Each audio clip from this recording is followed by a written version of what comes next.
आइए जानते हैं आज की प्रमुख अंतर्राष्ट्रीय खबरों को। उससे पहले एक नजर आज के हेडलाइंस पे। निर्भया की मां का पहला रिएक्शन, बोली सीएम ममता बनर्जी हालात संभलने में फेल हो गई। संकट में सिद्धारमैया, जमीन घोटाले में चलेगा मुकदमा, राज्यपाल ने दी मंजूरी।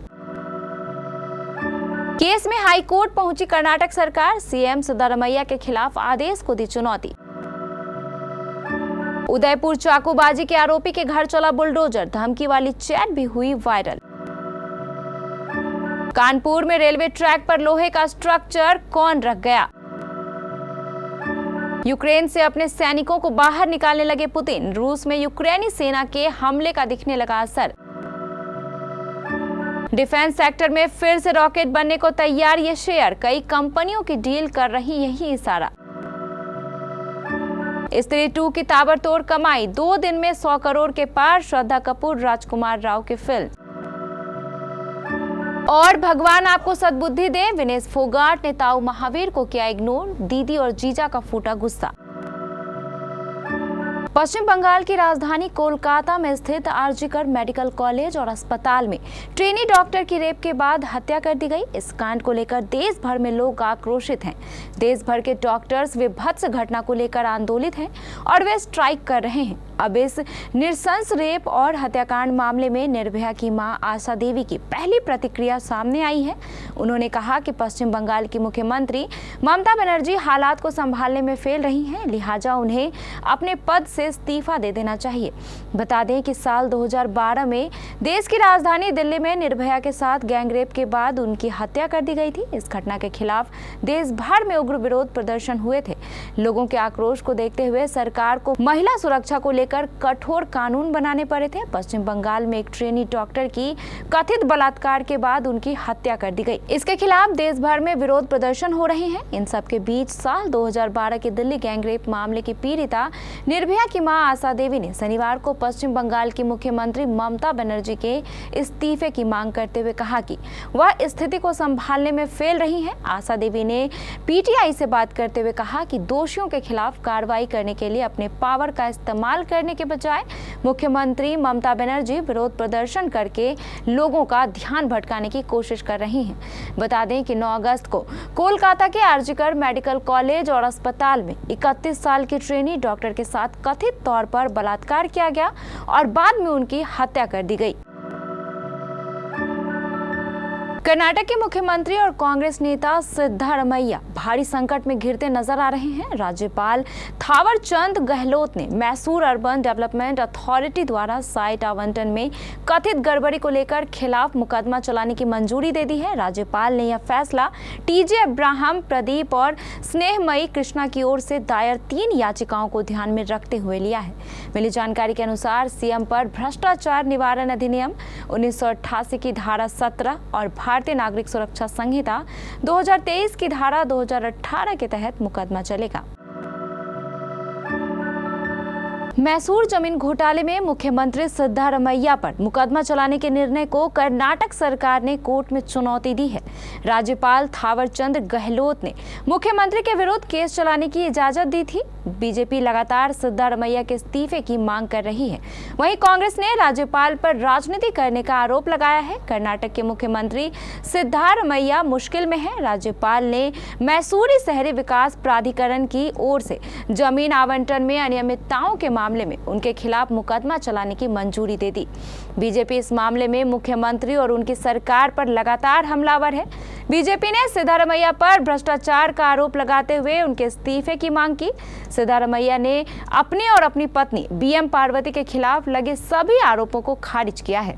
सिद्धारमैया ने कहा कि राज्यपाल का फैसला पूरी तरह से असंवैधानिक है, हम इसे कानूनी रूप से चुनौती देंगे। उन्होंने कहा कि राज्यपाल इस सरकार को बर्दाश्त नहीं कर रहे हैं और इसे हटाने की कोशिश कर रहे हैं।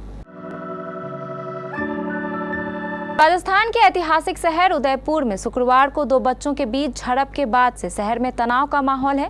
घटना की गंभीरता को देखते हुए झड़प वाले इलाकों में बल तैनात कर दिए गए हैं। इस मामले में खबर यह है कि उदयपुर में चाकूबाजी की घटना में शामिल अयान शेख और उसके पिता सलीम शेख के दीवान शाह अली कॉलोनी स्थित मकान पर नगर निगम के दस्ते पहुंच गए हैं। बताया जा रहा है कि आरोपी के घर पर बुलडोजर की कार्रवाई चल रही है। उदयपुर नगर निगम के दस्तों द्वारा घर का सामान निकालकर मकान की बिजली काटी जा रही है। इसके बाद मकान को ध्वस्त करने के लिए निगम प्रशासन बुलडोजर की कार्रवाई चला रही है।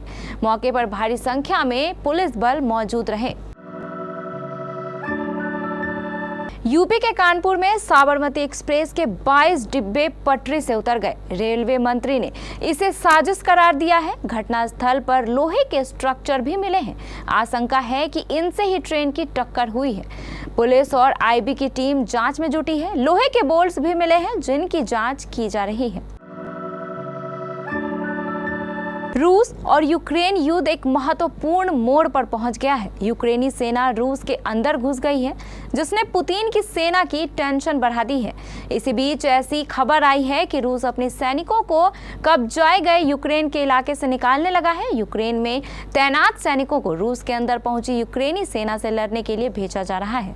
यह दिखाता है कि रूसी सेना की अब यूक्रेन पर पकड़ कमजोर होने लगी है। CNN को 2 अमेरिकी अधिकारियों ने इस बारे में बताया है। इस घटनाक्रम में अमेरिका का ध्यान आकर्षित किया है और अब अमेरिकी अधिकारी यह पता लगाने में लगे हैं कि आखिर कितने सैनिकों को रूस ने यूक्रेन से निकाला है।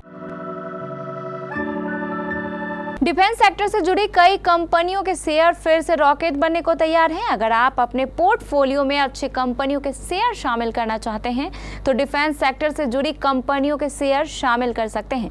डिफेंस सेक्टर से जुड़ी कुछ कंपनियों को दूसरी कंपनियों से ऑर्डर मिले हैं। इससे न केवल इनके काम में तेजी आएगी बल्कि कंपनी का मुनाफा भी बढ़ेगा। वहीं कुछ कंपनियां अभी भी काफी बेहतर प्रदर्शन कर रही हैं। पारस डिफेंस एंड स्पेस टेक्नोलॉजीज एक प्राइवेट सेक्टर की डिफेंस कंपनी के तौर पर काम करती है। यह कंपनी प्रमुख तौर पर एडवांस डिफेंस और स्पेस इंजीनियरिंग प्रोडक्ट और सॉल्यूशन प्रोवाइड करती है। इस कंपनी को हाल ही में लॉर्सन एंड ट्रूबो कंपनी की तरफ से 305 करोड़ रुपए का ऑर्डर मिला है। श्रद्धा कपूर और राजकुमार राव की हॉरर कॉमेडी फिल्म स्त्री 2 ने बॉक्स ऑफिस पर तहलका मचा दिया है। फिल्म पहले दिन से ही ताबड़तोड़ कमाई कर रही है। ग्रैंड ओपनिंग के बाद स्त्री 2 पर दूसरे दिन भी नोटों की भारी बरसात हुई। बॉक्स ऑफिस पर फिल्म का बवाल लगातार जारी है। श्रद्धा और राजकुमार राव की फिल्म ने दूसरे दिन स्वतंत्रता दिवस पर रिलीज हुई स्त्री 2 से फैंस को पहले से ही काफी उम्मीदें थी, लेकिन ये फिल्म उम्मीदों से कहीं आगे निकल चुकी है। बॉक्स ऑफिस स्त्री 2 की टक्कर अक्षय कुमार की फिल्म खेल खेल में और जॉन अब्राहम की वेदा से थी, लेकिन श्रद्धा राजकुमार की फिल्म ने दोनों स्टार्स की फिल्मों को बुरी तरह पछाड़ दिया है। भारत की स्टार महिला पहलवान विनेश फोगाट पेरिस से भारत लौट आई हैं। विनेश शुक्रवार सुबह IGI एयरपोर्ट पर पहुंची, जहां ढोल नगाड़ों से उनका स्वागत हुआ। विनेश की एक चैंपियन खिलाड़ी की तरह वेलकम किया गया। विनेश ने भारत लौटने से पहले सोशल मीडिया पर एक इमोशनल पोस्ट किया। इस पोस्ट में उन्होंने बचपन के दिनों को याद करते हुए पेरिस ओलंपिक तक पहुंचने का जिक्र किया। इसमें उन्होंने कई लोगों को धन्यवाद दिया जिन्होंने इस दौरान उनका सपोर्ट किया और मुश्किल समय में वे उनके साथ खड़े थे। लेकिन विनेश ने कहीं भी अपने ताऊ महावीर फोगाट के बारे में कुछ भी नहीं लिखा, जिन्होंने उन्हें बचपन से कुश्ती का दांवपेच सिखाया है। इसे देख विनेश की चचेरी बहन गीता फोगाट और उनके पति पवन सरोहा गुस्सा हो गए। दोनों ने उन्हें खूब खरी खोटी सुनाई। महावीर फोगाट एक बड़ा नाम है, जिन्होंने देश की गीता फोगाट और बबीता जैसे नामी महिला पहलवान दिए। गीता और बबीता पर अभिनेता आमिर खान दंगल नाम से सुपरहिट फिल्म बना चुके हैं। विनेश फोगाट ने इमोशनल पोस्ट में अपने कोच, माता पिता, डॉक्टर और शुभ चिंतकों का जिक्र किया, लेकिन कहीं भी उन्होंने महावीर फोगाट के बारे में कुछ नहीं लिखा। गीता फोगाट के पति पवन सरोहा ने विनेश के एक्स पर पोस्ट किए गए इमोशनल लेटर को टैग करते हुए लिखा, विनेश अपने बहुत ही बढ़िया लिखा है, लेकिन शायद आज आप अपने ताऊ जी महावीर फोगाट को भूल गए हैं, जिन्होंने आपकी कुश्ती जीवन को शुरू किया था।